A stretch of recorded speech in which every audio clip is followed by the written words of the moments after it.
Right, we will get started. It looks like we have a good chunk of the registrants here. So good evening, my name is Mike Pisauro. I'm the Policy Director here at the Watershed Institute.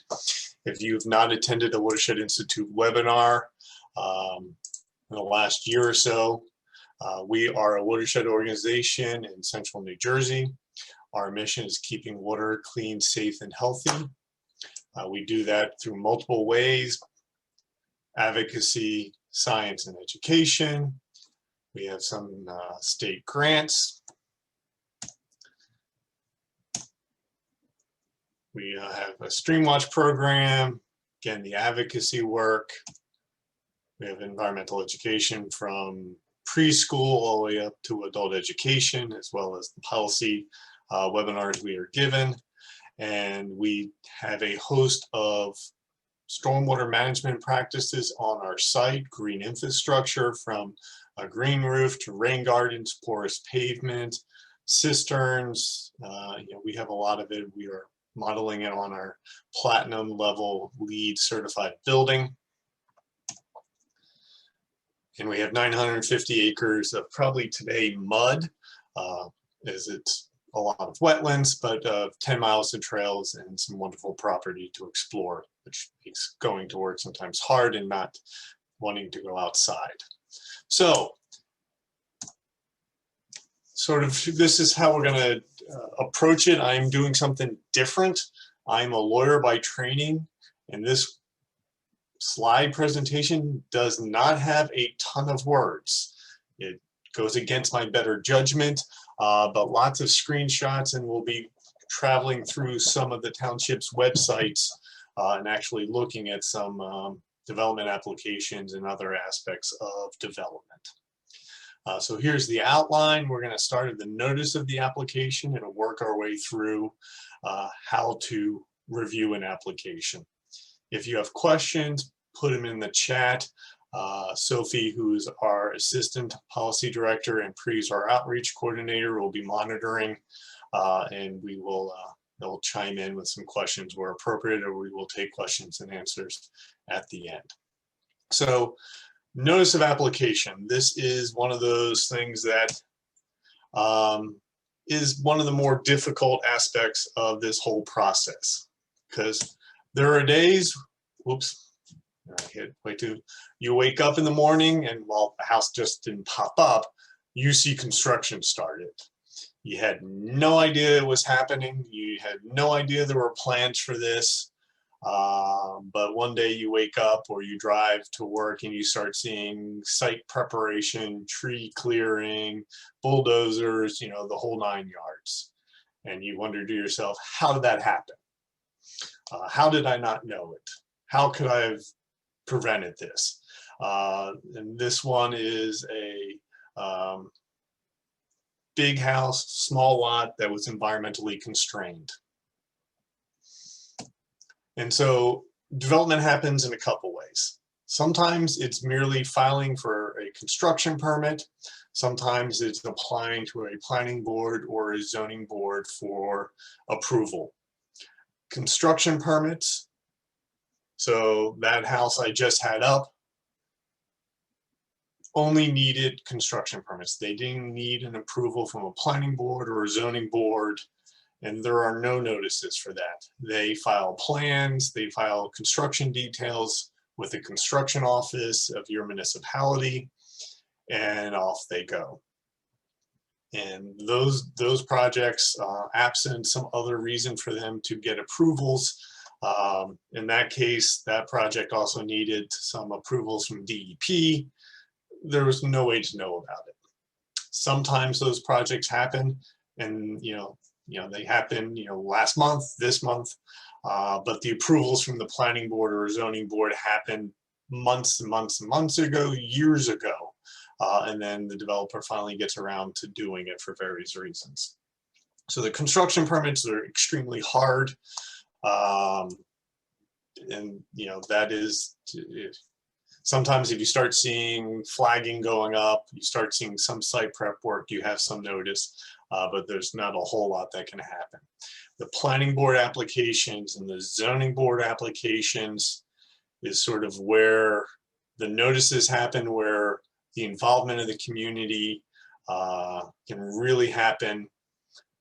There is some opportunity for the construction permits for, integration, engagement by the community, but that happens long before that construction permit ever gets submitted. That happens long before anyone thought about building there. That happens in the creation of your town's ordinances, your master plan, and your zoning, and we'll go through that. But here's sort of the, like I said, the three aspects of it. And most of the time, the notice you will see it in one of three forms. So this is a notice you will see in your local newspaper. If you are applying to the planning board or zoning board for approval, you have to put in a notice in the newspaper. You also have to mail by certified mail a notice to everyone who's within 200 feet of the property line. So sometimes that's a lot of people, sometimes there's not that many people, depending on the site. And that notice is really the start. It has to be mailed 10 days before the application. That doesn't mean you have to see it, get it, and read it 10 days ahead of time. That just means someone from the law firm has to go down to the post office and hand over a ton, or maybe not a ton, of certified mail. When it gets to you is sometimes completely different, and there have been circumstances where that certified mail comes in after the application has started. But all the applicant has to do is show, I've mailed the notice. There are some requirements in that notice, and these notices are important. As I said, this one I have up on the screen is one that was in the newspaper. And so I've highlighted a bit.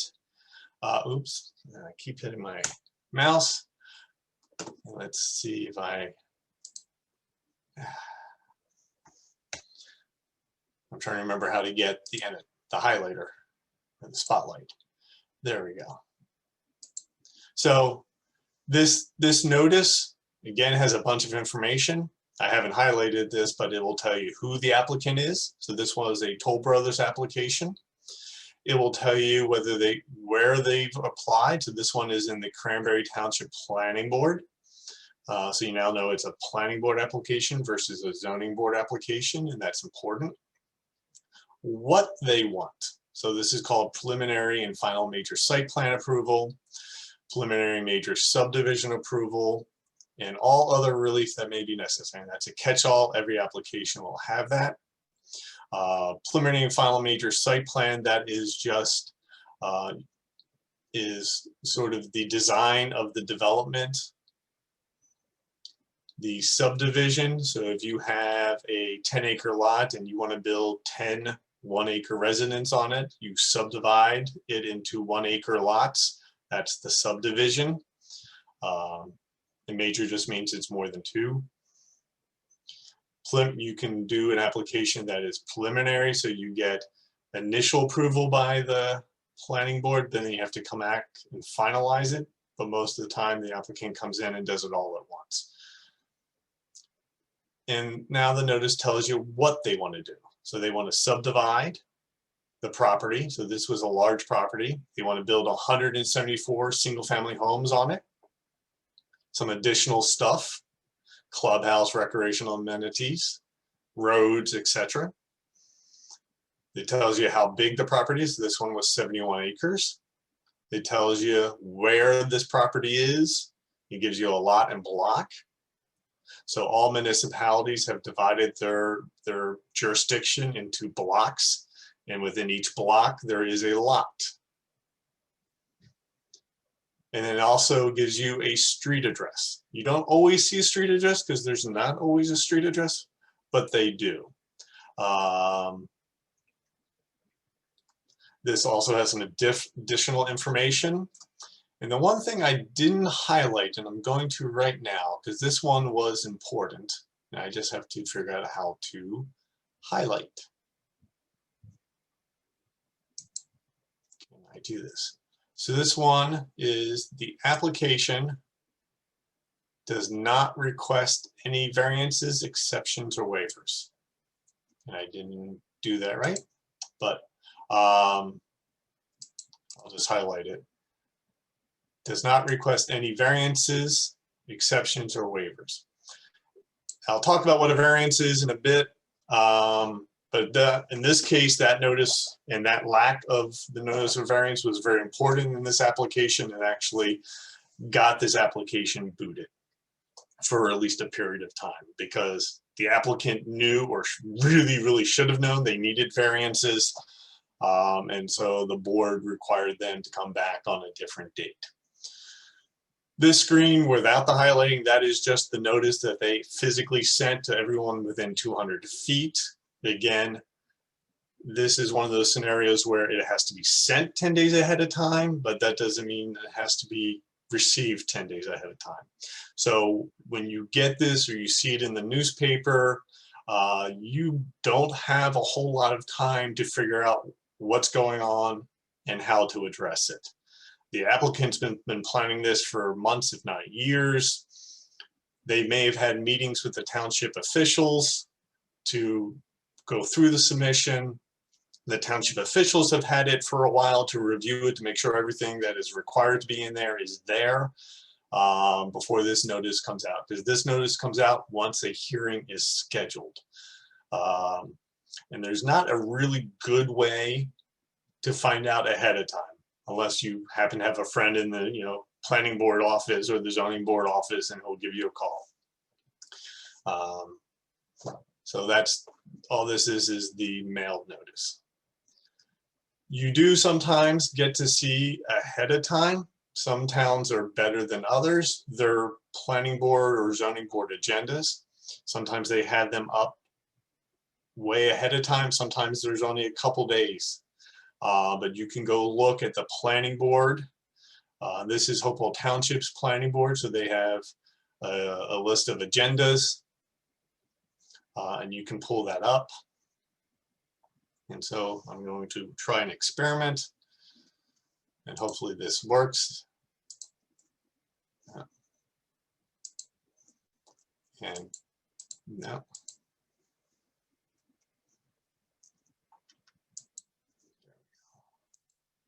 So going to the township's website, this again is Hopewell Township here in Mercer County.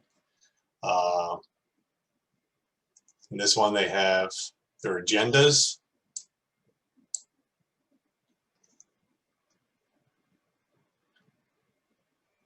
Planning board.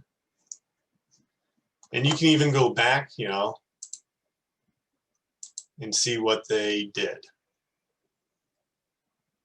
And hopefully, Priya Sophie just let me know that the planning board's agenda came up.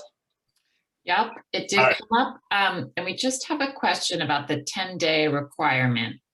That is a state law, correct? Yes.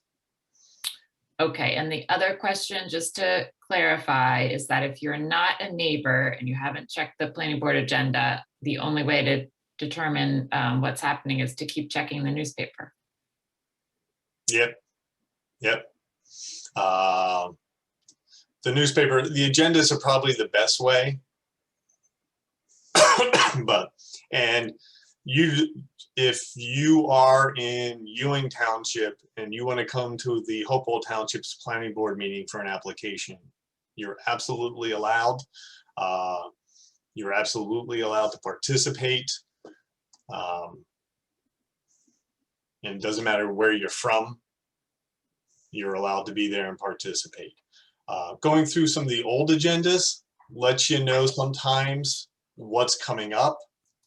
So there are times where applications have multiple hearings. So maybe you didn't catch the first notice or you didn't see the first agenda, but you see the second, or sometimes they will have it listed, but it didn't happen that night. So I like looking at these because I find it useful. Mike, there was another question. I think you already answered this I'm not sure. Are we allowed to go to our planning board meetings? So Yep. I guess, yeah. Yep. Just making sure. Sometimes make it easier to attend in the world of COVID. Sometimes make it a little bit harder. Yeah, Faith is mentioning in the chat that she doesn't think Long Branch lets the public in, so. They have no choice. There's a law called the Open Publics Meeting Act. They have to have it open to the public. As I said, sometimes they have it open to the public, but it's very difficult to deal with or get there, or but otherwise they're violating state law and there are consequences. Here is just an agenda. This is coming up tomorrow night for a project we've been following, U.S. Home Corporation. Again, it'll give you the information, block, lots, the address. And this is also good. This is one of the benefits of COVID-19, not that there's a lot, is towns are now putting all of the applications online. And that is very helpful, very important, and will, make it easier to go review applications, because beforehand you would get that notice. You would have to run down to your local municipality, go to the planning office, ask to see the plans, stand there at the counter. Maybe they have a small table for you. Sometimes you get really lucky. There's a room you can use and you can sit down there with hundreds of pages of reports and documents and dozens of plans, and go through it. Now you can do this at the comfort of your home, and the bigger your screen is, the easier it is, but it does make life a little bit easier. Couple other ways. So a couple of ways to know an application's coming. As I just mentioned, the towns are putting these applications up, and a lot of times they are putting them up on their website before there's a hearing scheduled. So before that notice goes out. So if, in your, copious spare time, you troll your town's website, you can look at this, at the planning board or the zoning board page and see what applications are there. So that sometimes gives you an advance notice. Your environmental commission will review them.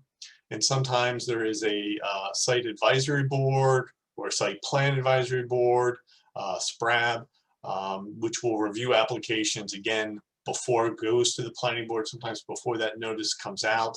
So if you're paying attention to these agendas, again, you may get a few days extra notice of what's happening. So Mike, a couple more questions. If you're an environmental grassroots organization, can you request that the planning department notify you of all applications? I guess you could. There's no requirement for the planning board or the zoning board secretary to comply with it.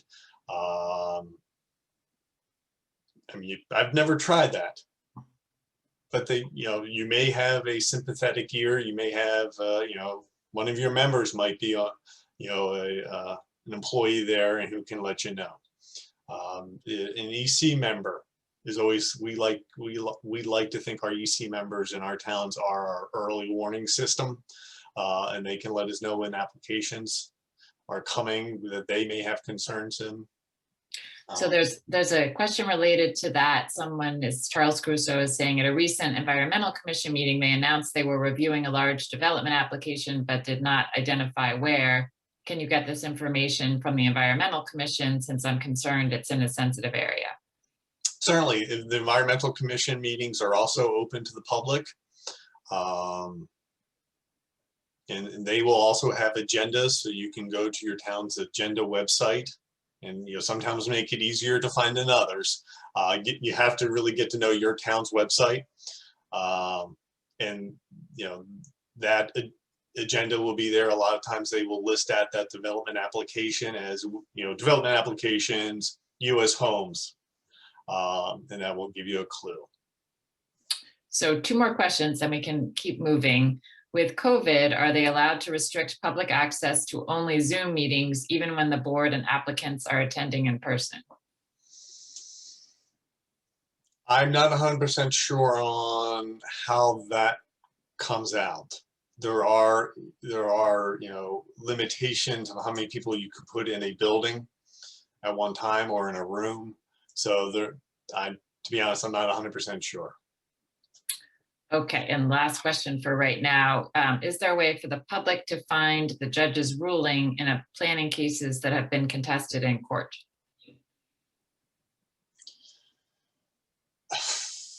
Sometimes. There's a court website, NJ Courts, NJ Court Online, and sometimes there will be unpublished opinions or published opinions from trial courts. It doesn't happen always. It is very hit and miss. There may be a better way, but yeah. The only other way to know, you can actually on the NJ Courts website look up the case if you know the case is going on. If you know, for example, it's U.S. Homes Corporation versus Hopewell Township Planning Board. That's not a case. This is applications that are ongoing. So anyone in Hopewell Township, there's no lawsuit going on right now, at least as to this. And there's a discovery calendar. You can plug in that information and it will give you a little bit of information as to what's happening. And sometimes you will see that there was a court decision and you can then call up the court clerk and see if you can get a copy of it. But there's no real easy way to do that. Cheryl Reardon noted you can OPER site plans and reports. As well as the minutes of planning board meetings. Absolutely. A lot of the towns, again, have this on site, and I find sometimes OPRA, which is the Open Public Meetings, Open Public Records Act. The towns have 7 business days to respond for an OPRA request. So sometimes you get a response after the hearing has happened. And a lot of towns, at least in the beginning, were using the pandemic as an excuse or rationale not to comply with OPRA requests in a timely manner. Pre-COVID, you could walk into the municipal building, go to the planning office and request to see a copy. Sometimes they make you fill out an OPRA form, but they can't make you fill out the form and come back 7 days because that hearing may be in 3 days. Yes, there are paid stuff where you can do searches on your local newspaper. But yes, that does cost money. You can just go to nj.com, find the legal notices section and scroll to your heart's content. You can set up probably a Google alert as well to do that sort of same thing.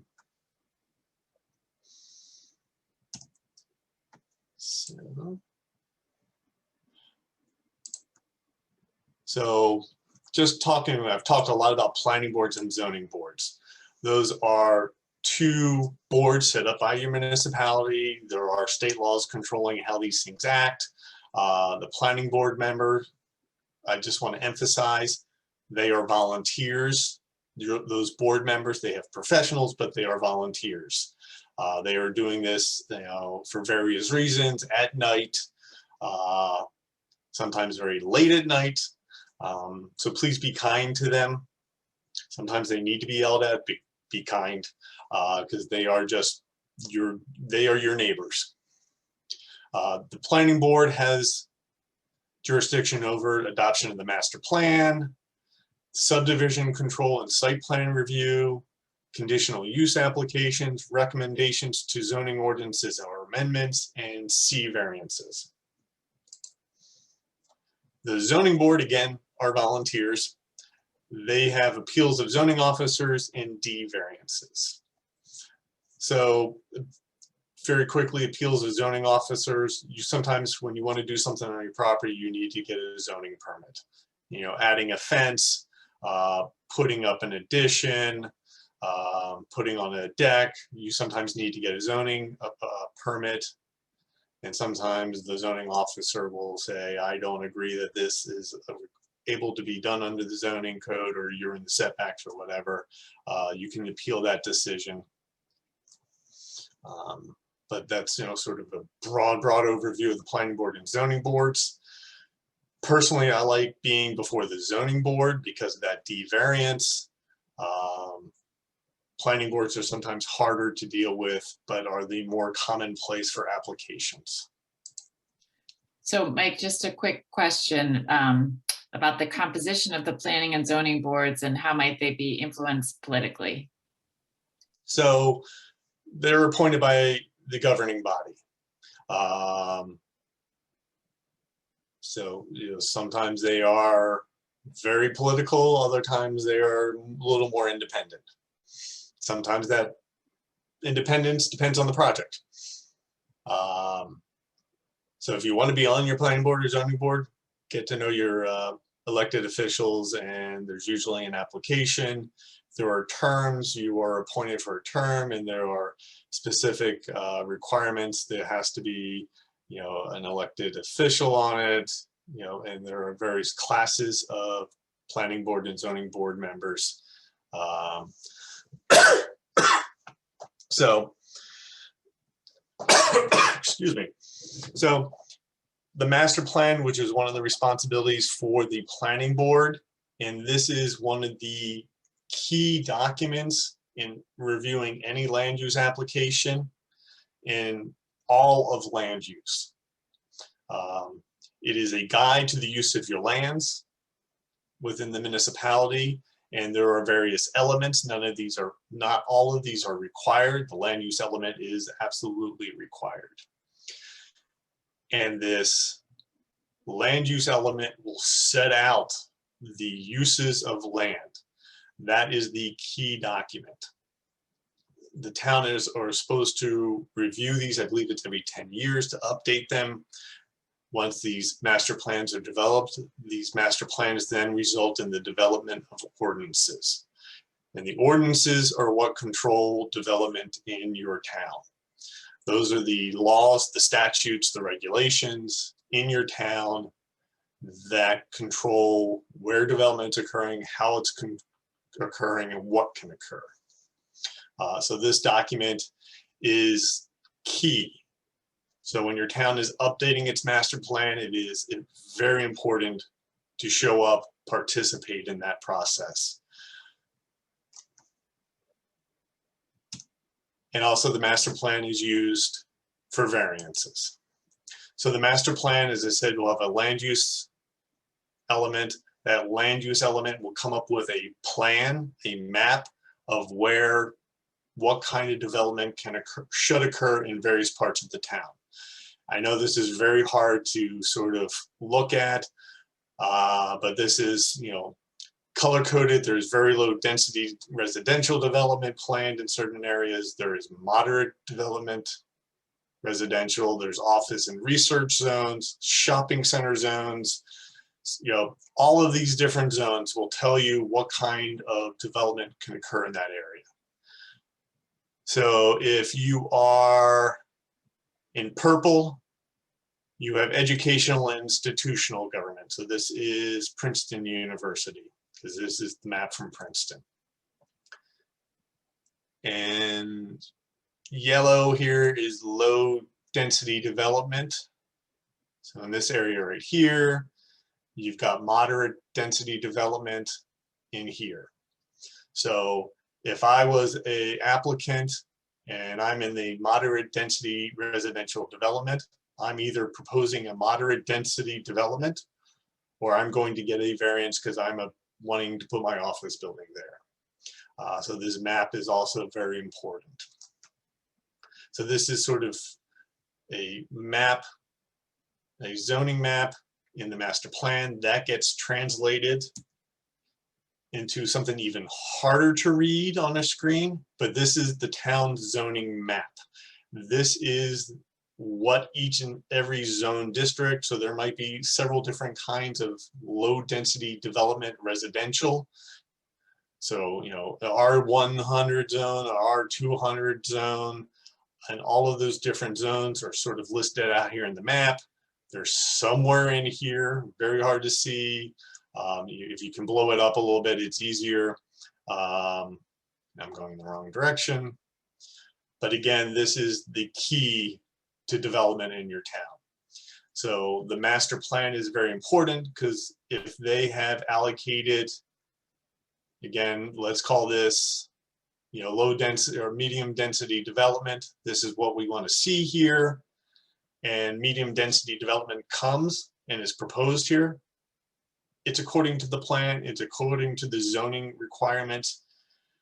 That's going to go to the planning board by and large.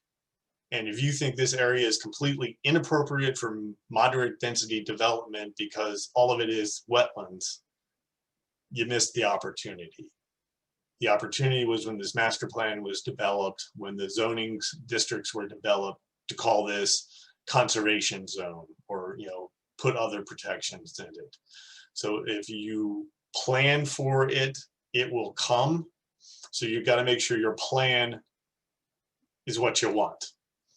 It is not unusual for the township to come up with this great zoning plan, and an applicant comes in with a plan, with a, you know, a development application that completely complies with what was planned in the master plan, and the town goes, that's not what we were thinking at all. It's too late.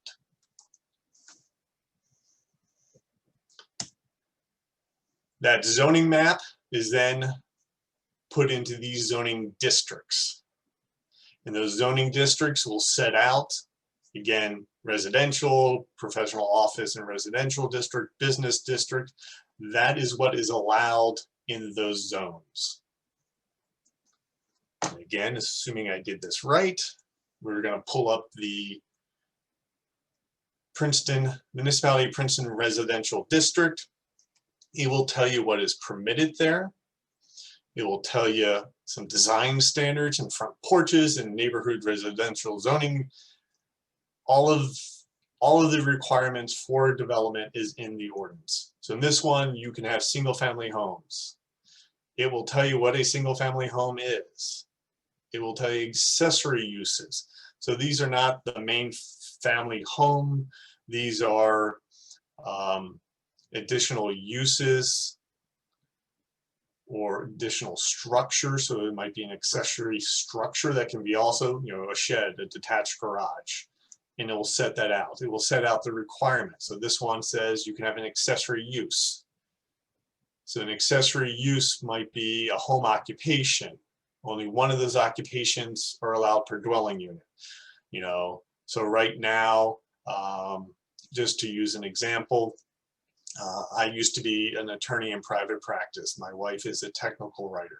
If I was running my law office out of my house and my wife was running a technical writing business out of her home, that may not be allowed under the zoning code, especially if I'm having people come to that. That will give you the various requirements to meet this accessory use.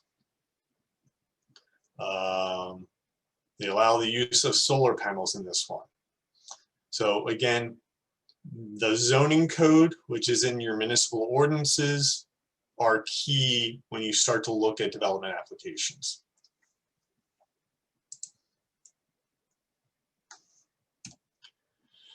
And so a lot of that is very difficult, and sometimes it's in various different parts of the zoning code. Sometimes it's in places you would never think. And so applications, when they come in on the plans themselves, will have a cheat sheet almost. So this is an application. Again, this is the one coming up tomorrow night. It will tell you what the use is. It will tell you what the minimum lot area. So the zoning code requires 1 acre. That's what the zoning code requires, which is in this column. It will tell you what the application is providing and whether it complies with the standards or not. So everything here that is a yes means this is not an application with a variance. It will tell you minimum lot area, so the size of the lot. It will tell you how dense the development can be on that acre. It will tell you how much impervious cover you're allowed to have on that. And this is a special case. It can tell you how high the buildings are allowed. It can tell you how long, how wide.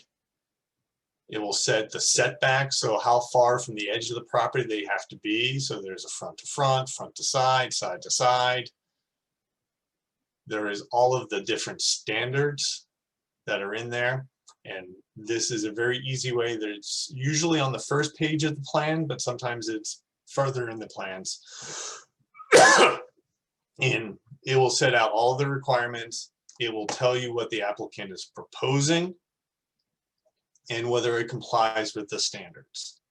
So a very quick and easy way to find out whether this application needs a variance and what this development's kind of going to look like. So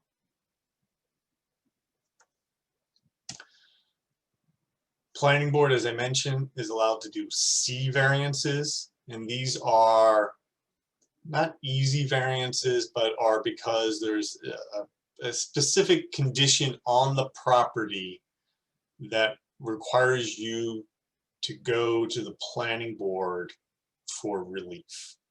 So, you know, if the property is very narrow and I need to put a house on it, but it's so narrow that I can't put a house on it and still meet the setbacks.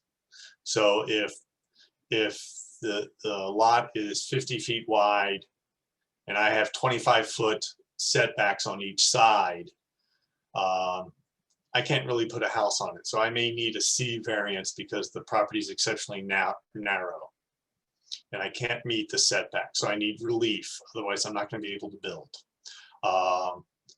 Again, there might be very steep slopes on that property. So where I need to put that house may not, again, allow me based upon certain criteria in that zoning code.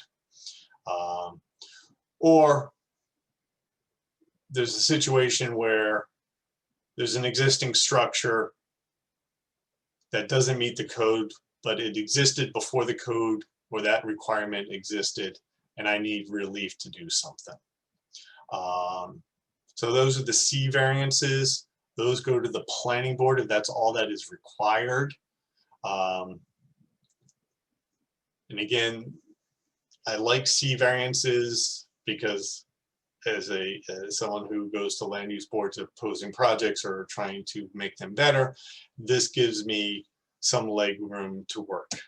D variances have to go to the zoning board. If you see one of these, so as I mentioned earlier, if you're on a moderate density development, residential, but you want to put an office building, that is a use variance because that use is not allowed in that zoning district. So I need to go to the zoning board to get them to give me relief from that restriction. If I have a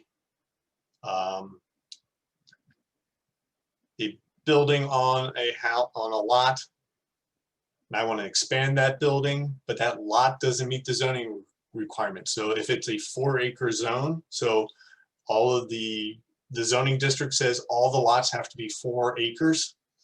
I have a 3-acre lot. That doesn't comply with the requirements. I need a variance. A non-conforming use, a deviation from a standard or a condition. So a lot of times there are residential zones or business zones, and so the main zone is business. But there are conditional uses that if you meet certain conditions, you can have a use that does not meet the general zone. So one of them was an office park I dealt with. That was the zone, it was office park, office research. A conditional use was a cell tower. They wanted to put a cell tower in there.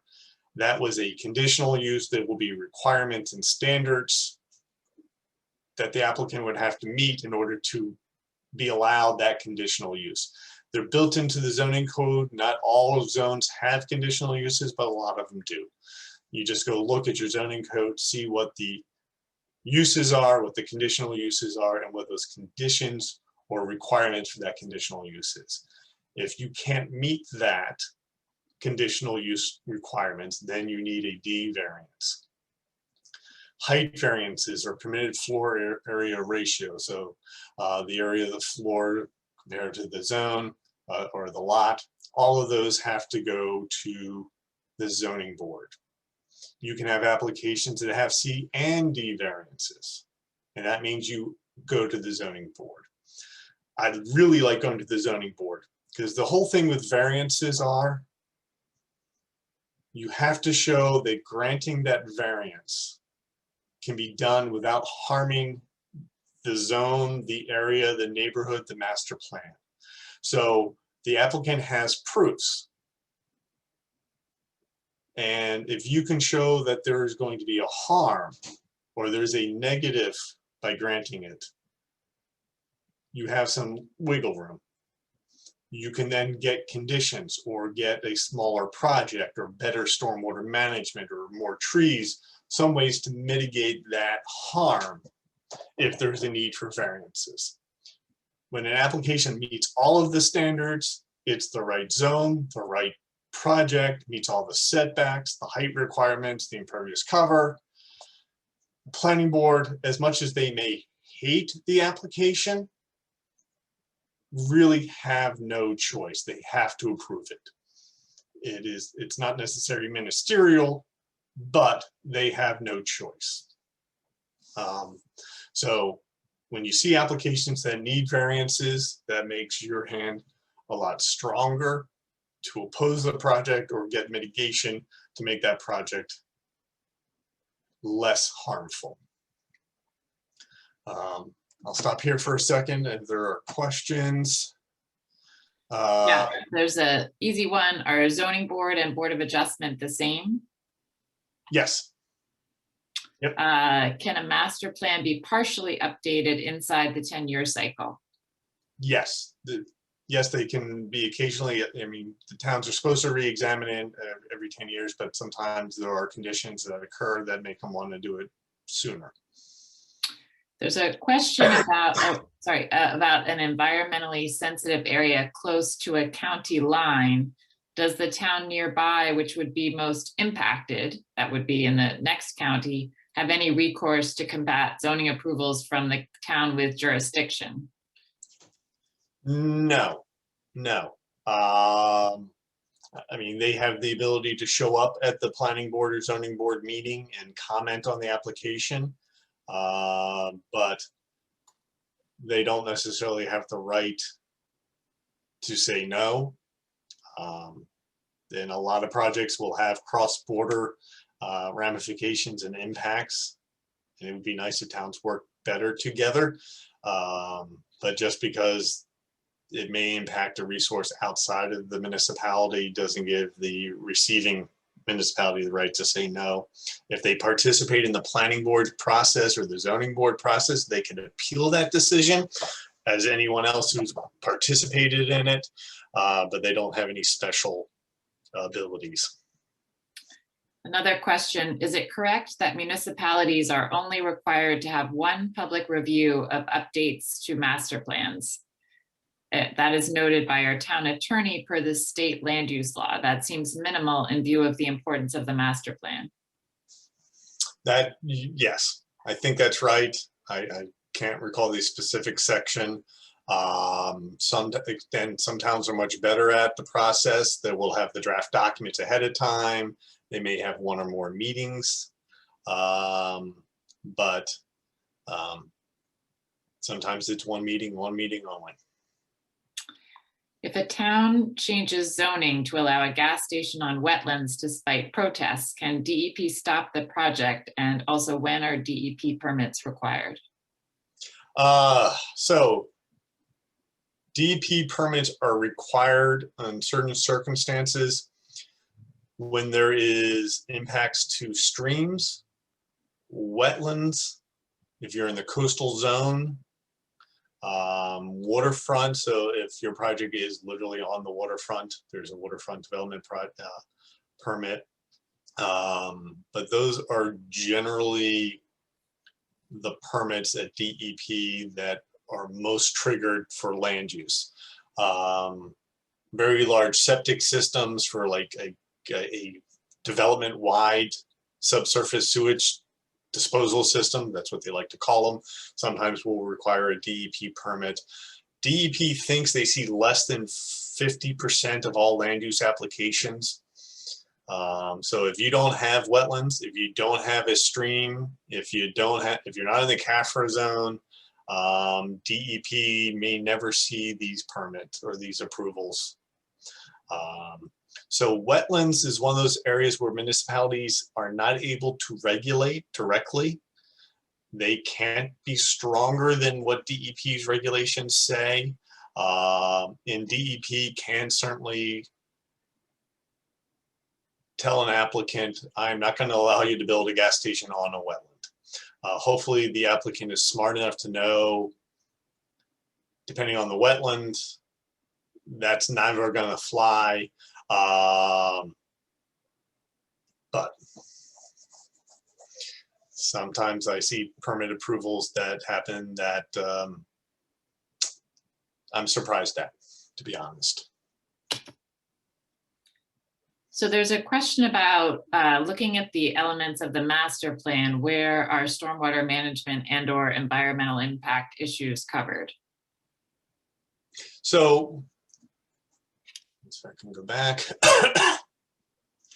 most towns, or a lot of towns, will have a environmental resource inventory or a, excuse me, or a natural resource inventory. There's also the conservation plan, where the town will identify properties or land they would like to conserve. There is a green building and environmental sustainability plan. Some of that can be the land use element also is important, because you can identify lands that aren't necessarily appropriate. The stormwater mitigation plan and the stormwater management plan are separate. And again, that will help guide the town in developing their ordinance. Sometimes the ordinance comes first and then the plans come later, but those are all there.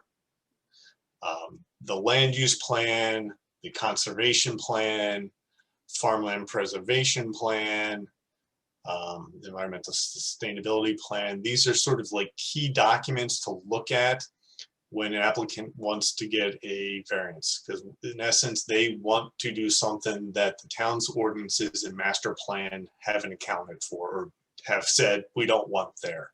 So they have to show again that this project can go forward without harming all of those things. So you can pull out information from the land use element plan or the farmland preservation plan. So I went to a hearing once where the town's master plan talked about its rural character and the importance of scenic vistas and environmental resources, yet they were dumping a huge development on lands that were adjacent to environmentally sensitive areas. That, in my mind, was not in accordance with the master plan. So if the application needed a variance, that was a tool we could use to argue against granting that variance.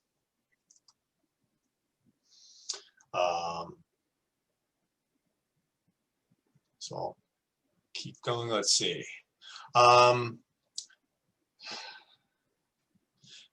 There's a question about development within 200 feet of another municipality. I honestly don't remember whether they have to notice the municipality itself. They definitely have to notice the property owners within 200 feet, and it doesn't matter what the municipality is. So there will be many cases where those property owners are in two different municipalities, and they will have to get the list of property owners from the other town and send out the notice. If the town happens to own property within 200 feet, they absolutely get it. But I don't, honestly, I'll have to go back and look at whether the statute says you have to notice the municipality, but I don't think so. Again, it would be nice if municipalities played nice, but There's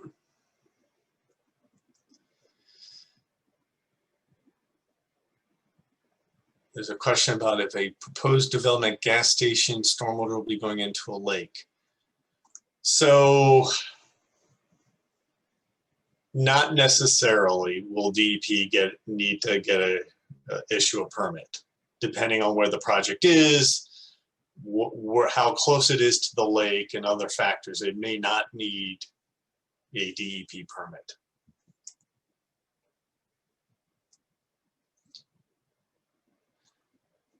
So continue on.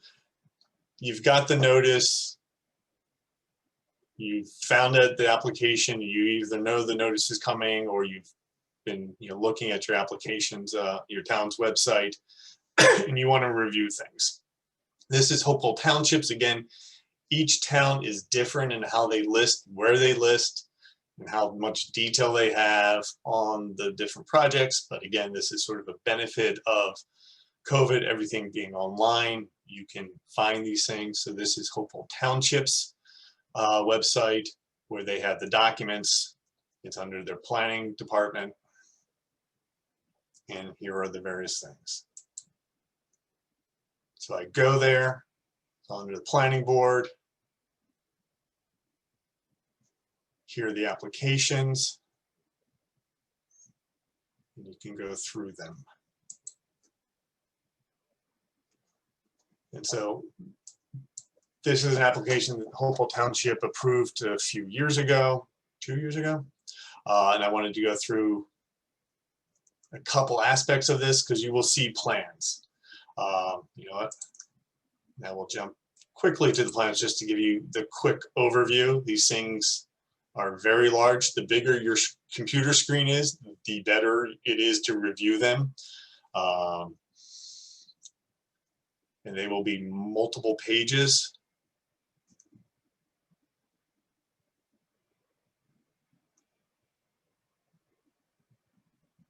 And this is, again, the one plan. I am showing the actual plans. Pretty, Sophie?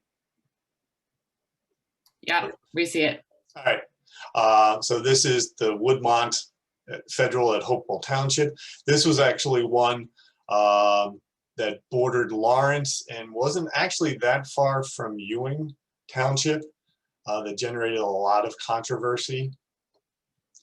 This is a lot of information. This over here will be all the neighbors in 200 feet, and so they have Hopewell Township and Lawrence. There are certain utilities you will have to notify. Also, it gives you the table of contents of the plans. So this is also a very important aspect of the plans. So you might be interested in the landscaping plan. So you now know sheet 11 is the landscaping plan. You may not care about landscaping because, like me, I can't identify a plant to save my life. I always go to the stormwater management plan. I also go to the boundary and topographical survey and the existing conditions survey. So, you know, this one is 23 sheets. That's actually a small project. So the topographical or environmental conditions sheet, I've blown up a section of this because this demonstrated a couple things to sort of, when you go through the plans, to look for. Try to bring back my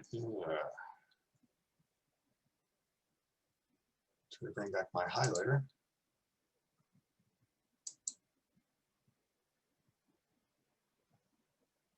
Well, I can't find it because, oh, I know, I jumped out of, oh. So here is, it's kind of hard to see. Here is a stream. It's the unnamed tributary to the Shabakon Creek. And all streams have a riparian zone. They also have, in many cases, a stream corridor ordinance. And depending where you are in the state, there may be a Delaware Raritan Canal Commission stream corridor. And they will outline the buffers. I think this one here is actually wetlands, but this might be, and there will be a legend to tell you what all these squiggly lines are. You know, so this might be the riparian zone line. This line might be the DNR canal. In this case, this was the 150-foot stream corridor buffer. So this shaded area right here is where the applicant wanted to impinge upon the corridor. So, you know, these lines are very, very important. It is sometimes very, very hard to see. And I have gone in and I've actually printed these out as big as I can and taken different colored markers to go through them. But in this case, they wanted to impinge into the stream corridor ordinance. So you would go take a look at the township stream corridor ordinance, look at it and see what allowed. I frankly didn't think the ordinance allowed this kind of impingement because it only was allowed for X amount of feet and only in certain conditions. The planning board didn't buy my argument in this case, but they wanted to put a stormwater management basin partially in the stream corridor of this creek. So they were showing that impingement. In another case, and it's again kind of hard to see, there was a wetlands line. And this would be what's called the transition area.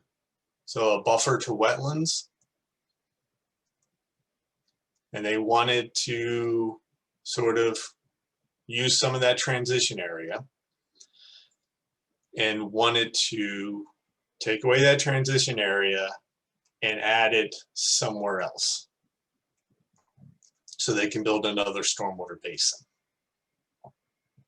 That's allowed under the rules. I think it's a horrible thing, but they're allowed to do that. And so this was a project that actually would require DEP approval because of the wetlands issue. But if this was the only impingement upon a regulated area, because this was the township stream corridor, not DEP's, which may have been here, DEP would never have seen this application otherwise.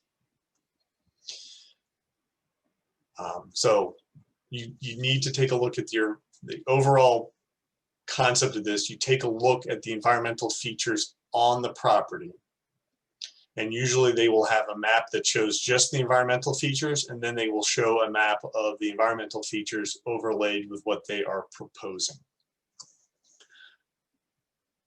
And, you know, as I said, sometimes you just need to sit down there with a colored pencil, highlighters, and start marking out the different zones, because wetlands and stream corridors and streams all, and a lot of times, intertwine.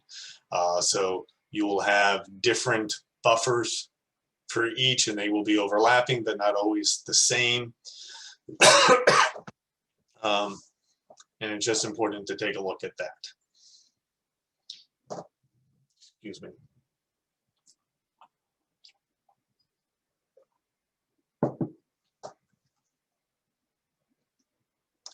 And the other very important thing I always look at is the stormwater management report.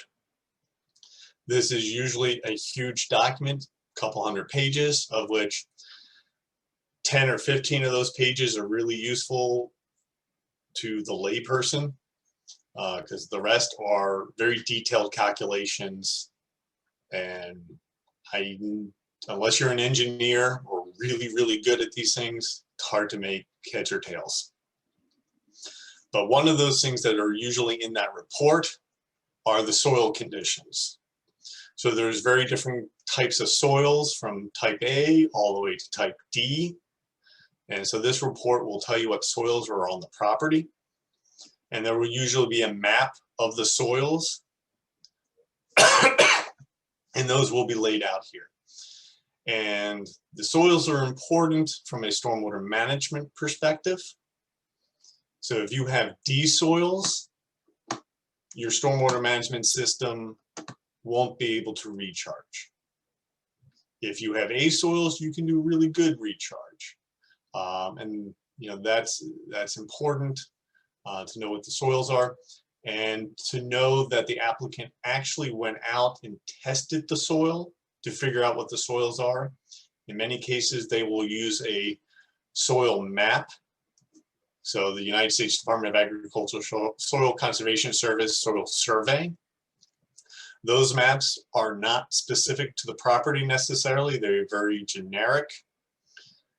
They may misrepresent what the soils are. So some applicants will just go off the map, and if they've gone off the map and they are proposing certain kinds of stormwater management without actually going out and testing the soils, you have no idea whether that stormwater management system is going to work. And stormwater management is one of the most important aspects of a development. Very generically, this is not a stormwater management class, but if you have a project, major development, which means you are disturbing an acre of soil or a quarter acre of impervious surface, you've got to meet certain standards. You've got to reduce or treat the stormwater discharge, remove 80% of that total suspended solids. You have to reduce the rate by which stormwater runs off, and there are reductions over the various flood events. You have to recharge. So if you have a property that the stormwater infiltrates into the ground and it recharges, you've got to mimic that, and that's where the soils are very important. So A soils will recharge very well, and so the applicant will have to meet that rate. D soils don't recharge. They're clay, they're shale, and there's not much you can do. So they don't have to meet that.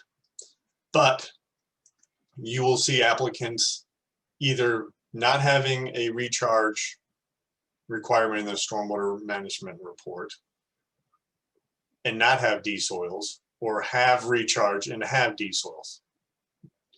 One's wrong and the other one won't work. So looking at that and seeing that through the report is important. This is the other very important aspect of stormwater management that a layperson can sort of deal with and look at. So this is a project. All these little dots are what's called test pits.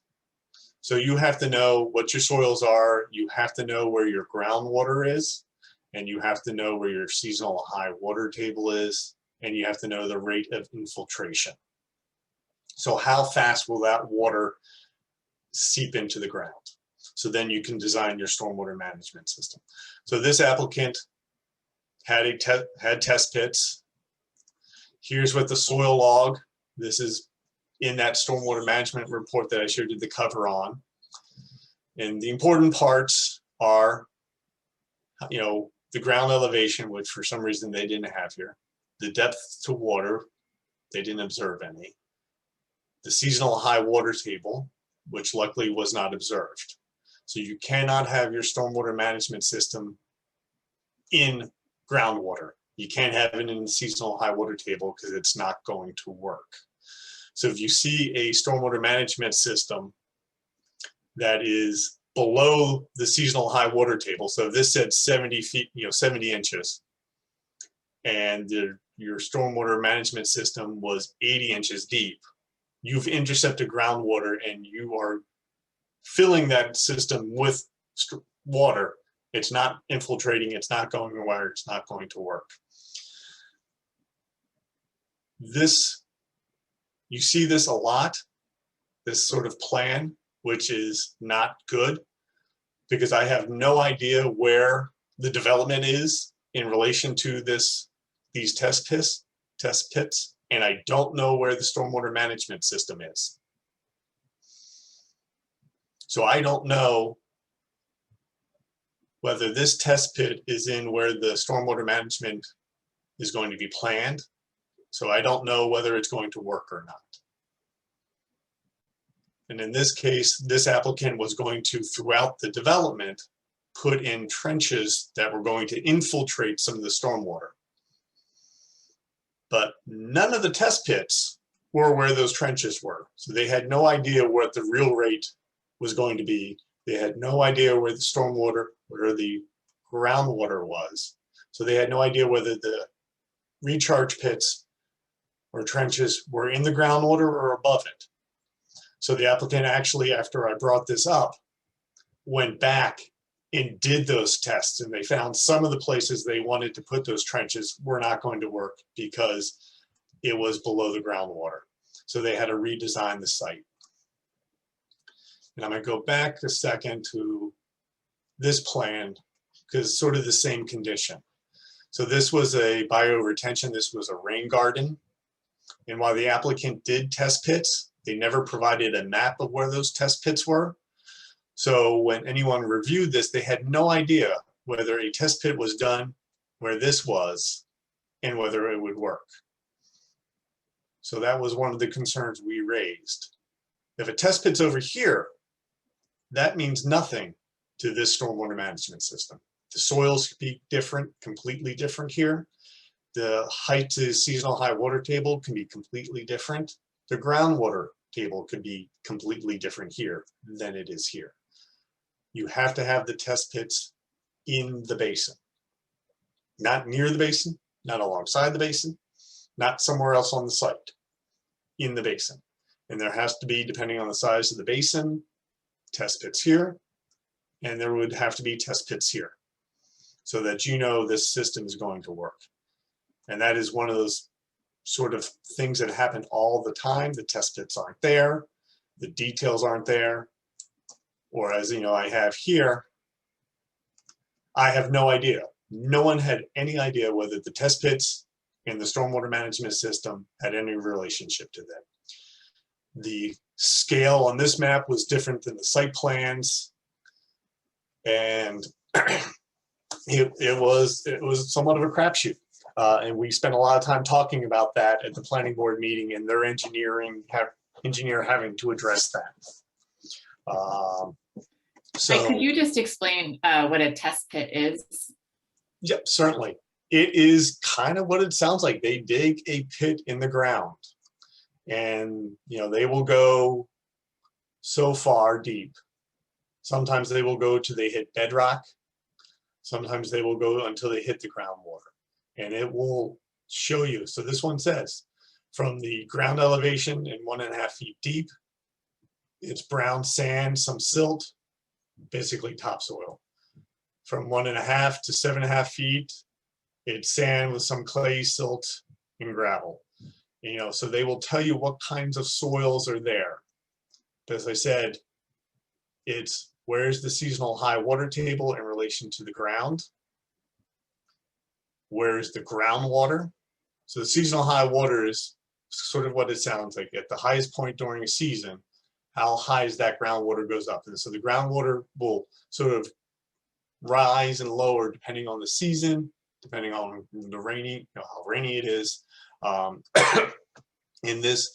These are important for if you have a system that is going to infiltrate stormwater. It's also important if you're going to put a septic system in, because do I know that the septic system will perk? Will the water percolate into the ground? Will the effluent from the sewage system percolate into the ground and infiltrate? So that's what this is. Literally, they go in with a backhoe and dig a hole, and then they look at and take samples of the soil and determine. And it will, they will then figure out whether it is A soils, D soils, B soils. There is a difference between borings and test pits. Borings are literally, they take a coring. And the stormwater management rules will tell you when you have to use a boring versus a test pit.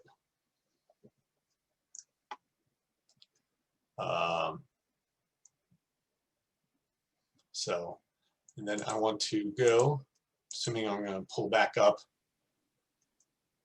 assuming I'm back on the Hopewell Township site. Yeah. They will have the application, they will have the plans, the reports. These are all the reports the applicant submits to the township. And depending on what's going on, there's an engineering report, there is a planning report, there's an architectural report, there's going to be a stormwater report, the traffic engineering assessment. So what is this application, what is this development going to do to the surrounding traffic? I don't think I've ever met a traffic engineer who said this development is going to really, really mess up the traffic in the area. Or if it is, they say it's already messed up, so we're not really messing it up any more than messed up. But the other report I always look at, I look at the plans, and then I look at the review reports. So these are the reports that the township's professionals, their engineer, their planner, their traffic engineer, their stormwater engineer will review all of the materials the applicant has submitted and provide comments. And we'll also give you, usually they give you a nice overview of what the project is. So, you know, sometimes I go straight to these reports first to see what it is. Then I'll go to the plans. It will tell you what, you know, how big the project is. Are there environmental resources? They will tell you what documents they reviewed. So to make sure that what they reviewed and what the applicant has submitted or what you have available are the same. Pre-COVID, it wasn't always. It will go through, this is an engineering report, doesn't meet the engineering standards.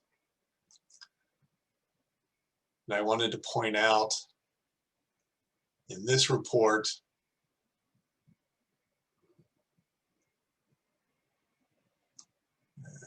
where was it? Stormwater. So this engineer, the township engineer, also did the stormwater. Sometimes there's a separate consultant that the township has that will do the stormwater report. But in this case, there was a couple problems with what was submitted. So in this case, what the applicant said the recharge rate was, how well those basins were going to infiltrate stormwater, was higher than what DEP would allow. So their calculations were all based upon a design standard that was too generous. So the applicant would have to go back in and change those calculations, which means they may have to change the design of their system. There's something called groundwater mounding. So as you are infiltrating stormwater into the ground and into the groundwater, sometimes you raise locally, so a very narrow, small area, you may raise that groundwater higher than what it normally is because you're infiltrating the water. And you need to make sure that you're not flooding out your neighbor's basement, or that it's going to not cause the stormwater basin to fill up with water. So that's important. They've done this. And then, as I sort of mentioned before, they had done test pits, but they didn't show where those test pits were. And so the engineer pointed out, I don't know where those test pits are. And they may not be in the place they need to be. So you need to go back and make sure that your test pits are where the stormwater management system are and that they're showing the right infiltration rate. So you can get a lot of information from your township's professionals as to their concerns. They're not always right. They don't always catch everything, but you know, it is a good starting place. And I will point out, it didn't happen in this application. So as I mentioned, the township, this is a Hopewell Township plan, they have their own stream corridor ordinance. So that has 150 feet from the center line of the stream. I just recently reviewed an application that has a stream bisecting the property, but the applicant never showed where the township stream corridor ordinance or their stream corridor line showed. The township engineer, for whatever reason, didn't catch it, or maybe it doesn't really apply in this case. But it was a question I had, so I raised it to the engineer and they're going to look at it. So that is something you can do. You can raise that at the planning board or the zoning board hearing. So all of this is sort of how to review plans, and some of the resources you have. Your township's professionals are a very good resource. Again, not always right. They obviously catch things that I'm never going to catch because I am not an engineer, but are a good starting place to start to sort of frame your questions, your concerns, your mind. The process, so we've monitored it, but just, very quickly, the process of how does this all happen? You've reviewed the plans, you've come up with questions, you've noticed that, they haven't marked out the stream corridor, you have no idea where the test pits are in relation to where the stormwater management system is. They haven't shown, a lot of times they won't even put, they may not put down where seasonal high water table is. And either they didn't find it or they just didn't record it. How do you bring that stuff up? So there's 2 times you can sort of bring up your concerns at a planning board or a zoning board meeting. One is during cross-examination. And so if everyone who's ever seen Matlock or Law and Order or, all of those shows, the applicant will put on their witness, they will put on their engineer, they will put on their planner, they will put on, a plethora of experts. And then you get to ask those experts questions. You can ask the engineer, saying, dear engineer, you've showed, test pit 1. Where's that test pit in relation to your stormwater basin? Where was, on your soil logs, what was the seasonal high water table? What was the infiltration rate? You can ask those questions of the engineer, and they have to respond. This is a time to ask questions, not make statements. A lot of people, combine the two. But you are allowed to ask those experts questions. So you can, if you've noticed these things, you can have your list, you can ask the questions, they respond. A lot of times the planning board or zoning board will have engineer presents. The engineer, the planning board will ask questions, the town's experts will ask questions, and then they open it up to the public to ask questions of the engineer. Those questions are done, then they go on to the applicant's planner. Other times what they'll do is have the applicant put all of their witnesses on. After all of the witnesses have presented, then they will allow the public to ask questions. So you have to kind of know what your board's preference are. And you go up to the board secretary, you go up to the board attorney, and you just ask. It's, it's a little harder to ask during COVID because you can't physically go up and ask now, but you can find out. So there's a little bit of difference. The other time is after everyone has presented, everyone has asked all their questions, they open it up to the public for comment. So again, you can sort of pose your comments as questions. You can, if you know the area, you can present that information. So you can say, in this indication, there's a stream right here. And that stream floods very regularly. And the applicant was having their stormwater management system at the bottom in here. So if this all floods and it floods back up into here, you can say, listen, every time it rains for more than an hour, this whole section of the property floods. How is this all going to work? And you can bring your local information, your local knowledge to this application, and that may influence the decision. You present the information, you have to be sworn in, so you take an oath to tell the truth. You do open yourself up to getting questions from the applicant's attorney, so they may ask you, if you said this whole area floods, and they may ask you under what conditions, or most of the time the applicant's attorney is not going to ask you questions, but it can happen.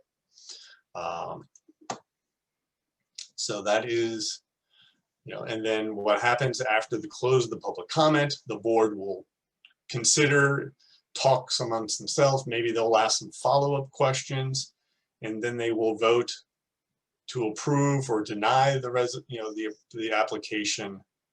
They may put conditions on that resolution or that approval, and then that application is approved.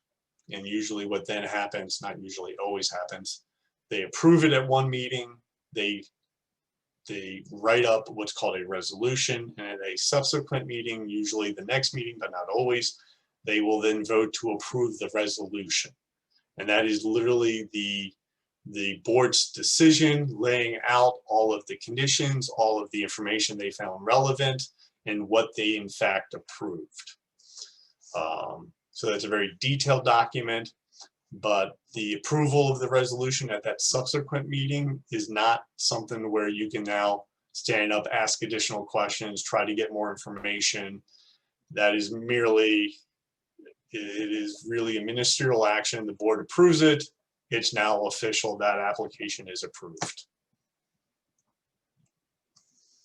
So that is a lot of information. I'll go back and see what questions. I don't know, Corey, Yes. Sophie, or Pri.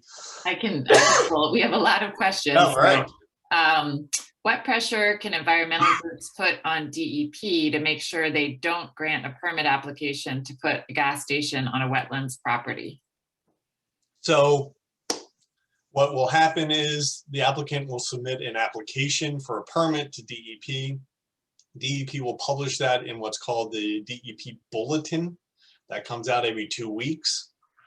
You can supply comments to DEP on that permit application, provide information and concerns to raise the issues at DEP. There will be a permit, there will be a time period. There are, in certain instances, notice requirements from the applicant, so they may also have to give you, written notice that they've applied for a DEP permit if you're within a certain distance of the project. And you can, again, go to DEP to look at the application. There will be a copy at your municipal office to look at. Making COVID's a little difficult because they usually don't put those online. So you can work with your municipality to look at that application. A lot of times it's the same thing as at the planning board, but not always. So yeah, that, you have to get your comments in. Oh, one of the things I didn't mention, and I promised myself I will mention this at every land use meeting I've ever go to. I see time and time again, neighbors being very upset by an application, writing a really nice detailed letter with tons of information. There's bald eagles, there's endangered salamanders, there's wetlands on the property, there's a Native American burial ground on the site. All of this great information they write to the planning board. They're very happy they did their job, and they don't show up to the planning board meeting. If you do not show up, if you do not provide testimony, if you do not provide questions, that letter cannot be considered by the planning board. That the planning board members may never even know the letter was submitted. They definitely don't get to see it. And the reason is the applicant, the board's professionals can't ask you questions to cross-examine you. So if you do not show up and testify, all that great information you provided in that letter didn't mean anything. So If you want to oppose a project, if you want that project to be better so it is less environmentally damaged, you have to show up. And that's also a reason that petitions aren't effective, right? Yep. And also there may be a limit on the public's ability to comment. So if you're going with a group, maybe you want to have everybody have a different point. Yeah. So planning boards generally give about 3 minutes for public comment. They tend to be more generous on questions. There's a whole bunch of case law about the ability for the public to comment and question and getting a meaningful opportunity. But if you're there with a group of neighbors, realize you may only get 3 minutes to provide comments. So do not be duplicative, stay on point, and make your points. Again, you know, as an example, if the township zone for a warehouse in that district and the applicant comes in for a warehouse and doesn't need any variances, going up and telling the planning board a warehouse is a horrible thing at this location might be true, but the planning board has absolutely no ability to say no because it's a bad location, because the township and the zoning codes all allow it. Now, indicating that there's, you know, the stream corridor is much farther than what the applicant showed, or that kind of information, very useful. So another question, who is responsible for accurate representation of riparian buffers and wetlands? Stream beds move around, wetlands are not always acknowledged, etc. So there is a process, as I showed on this map. So the township's application requirements will require them to show these features, show where the stream corridor is, the stream is, and then from that, all the different regulatory zones, and these zones are different for various reasons. So depending on what this stream is classified as, that depends what the DEP flood hazard or riparian zone is. It might be 50 feet, it might be 150 feet, it might be 300 feet. And they generally measure from the top of bank. The Hopewell Township Stream Corridor Ordinance is on certain streams 150 feet, but they measure from the center of the stream. The Delaware Raritan Canal Commission, I believe, is 100 or 100 feet, 150 feet. And I don't remember whether it's from the center line or the stream bank. The wetlands as well, that is a state requirement to delineate. So go out in the field, figure out where the wetlands are, show on the plans the transition area. That transition area or buffer also depends on what that wetland is classified as. There's either 0 buffer, 50 feet, or 150 feet. And if the project is going to impact those buffers, they have to apply to DEP. They may also have to get what's called a LOI, a letter of interpretation, or a delineation of those features from DEP. So that is the applicant submitting information to DEP, showing where the features are, where the buffers are. DEP may or may not come out and field verify that, and that approves it. So that will say, this is the location of the stream. And then all the other regulatory buffers fall off that delineation. But that is done by the applicant and submitted to DEP. Many of the approvals will have as a condition that you go get your DEP permits or you get your DEP delineations. Sometimes the applicant will have actually submitted for the delineation ahead of time, sometimes they will not. So question, is there legal significance to a stream being designated waters of New Jersey? Not by itself. So all of the surface waters of New Jersey are regulated. The importance is what that stream is designated. So there is various designations of streams. There is the category 1 or C1 designation, which gives you a 300-foot buffer. There's a designation for trout or non-trout. That will get you, if you're a trout stream or you're a stream that harbors threatened and endangered species, that will give you 150 feet. And regular streams give you a 50-foot buffer. There's also, does it have a defined bed and bank? If it doesn't, then maybe you don't have a buffer. But all streams in New Jersey are regulated. The question is there a buffer and how wide that buffer is? Another question, are there legal or judicial restrictions on the ability of a land use board to reject an application? Yes. Yes. So if, and again, if it goes to the planning board, if the applicant meets all of the requirements, and that's the zoning requirements, the setback requirements, you know, everything is in accordance with the standards. I'll just pull this back up.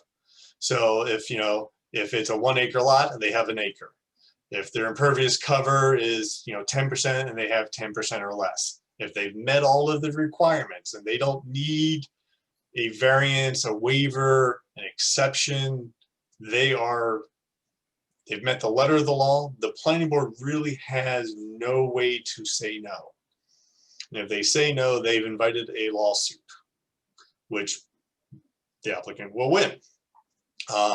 With variances, it's a little more of a give and take because the applicant has to demonstrate that that variance is not going to harm the neighbors, the town, the master plan. So that's where it's a little more of a judgment call. And the planning board has, and the zoning board have more authority to say no. Variances at the zoning board are supposed to be the exception, not the rule.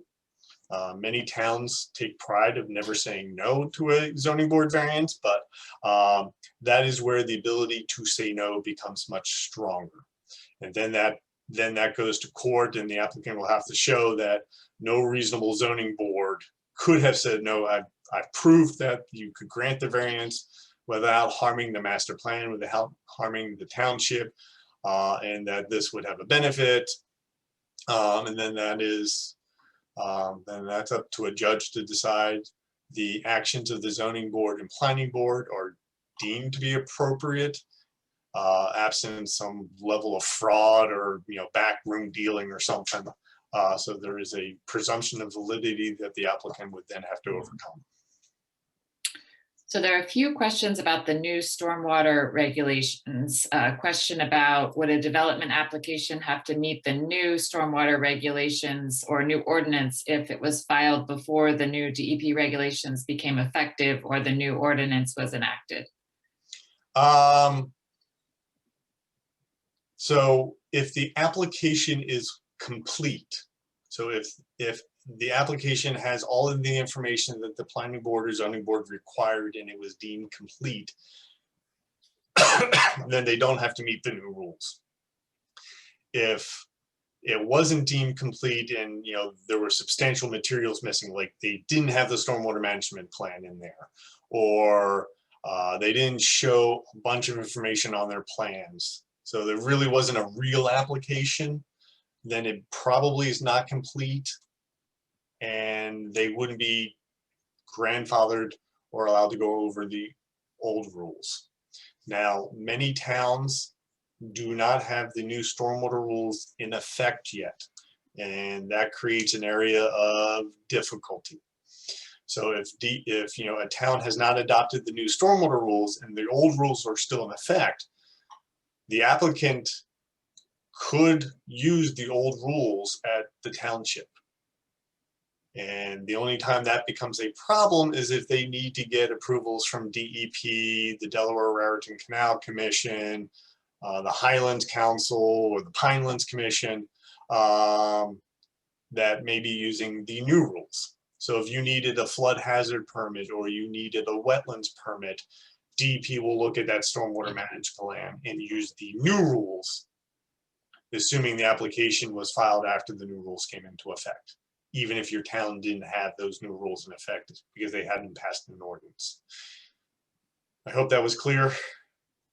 It is a little bit complicated, but it used to be towns could change the rules mid-application, that they can't do that anymore. So a question, if the site plan changes from the early phases, for example, if the test pits change, is it the responsibility of the planning board professionals to follow up to ensure consistency? Or otherwise the developer may go forward? Can the public ask for follow-up to ensure the pits align with the new designs and locations of the stormwater basins? So that is a problem. I have taken the position, I think the law is on my side, that until all of those details are worked out, so the applicant can demonstrate that the test pits and all of the data is there and the design is what it's going to be, the planning board shouldn't approve that application. But what the planning board always does, every planning board almost every time will say, you need to work out or revise your plans or revise your test pits, your data to the satisfaction of the township engineer. Now, if the applicant goes in and does more test pits and the design radically changes, so now they have to redesign the entire site, they have to come back to the planning board for a modified approval. But my concern is always, once it's approved, it's approved. And it's going to be very difficult sometimes to get all that stuff worked out and really, getting the applicant to do what has to be done and or acknowledge that this is no longer going to work. I need a bigger stormwater basin or a redesigned basin that changes the entire site. So I think we'll just do a couple more questions. If petitions are not effective due to letters not being considered unless you show up, does contacting the board members directly prove to be more effective if you're unable to show at the meeting? You are not, the planning board members aren't supposed to have contact about the projects outside of the planning board or zoning board meeting. So they shouldn't be having those conversations. So if you're not there, you're not there. Great. We have several questions left, but I think I'm just gonna ask one last question, and then I think we have a way to capture the chat and to respond to people whose questions weren't answered. So for a last question, are there statewide bills that give additional requirements for sustainable development and redevelopment that environmental commissions should support?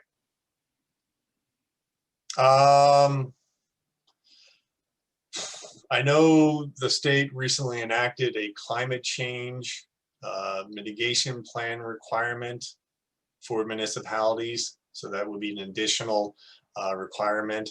I know DEP will be proposing some new stormwater rules to address climate change. Those should be coming out sometime this spring. And one of the things that will be, I think, in there is a redevelopment requirement. This is not a stormwater webinar, but stormwater management and redevelopment doesn't usually go along very well. In fact, it's by and large not really effective. So this would require that redevelopment sites, so those are sites that are already developed, where they are tearing down the building, tearing down the site and putting something new on, to treat that site as if it had nothing on it beforehand. So those rules are coming out sometime this spring. We hope them to be adopted by DEP sometime this year, and then municipalities will have to go back and amend their ordinances again sometime in about a year or so. Great. Well, thank you, Mike. We're about 10 minutes over, so I think it makes sense to wrap it up here and for us to respond directly for the questions that remain. Yep. So everyone, thank you very much. If you do have questions that I didn't get to, please email me. My contact information is at the very end of this presentation, so I pull that up. Sophie's is there too. You can email Sophie. She'll answer all of your questions. This is a complicated topic, but there are some very simple things which hopefully we went through that, you know, can give you some tools to really be effective at your planning board and zoning boards. So again, thank you very much for coming out tonight and paying attention to all your great questions. Again, if you have some additional questions, let me know. We're going to make this recording and this presentation available to you in a couple of days. So thank you and good night.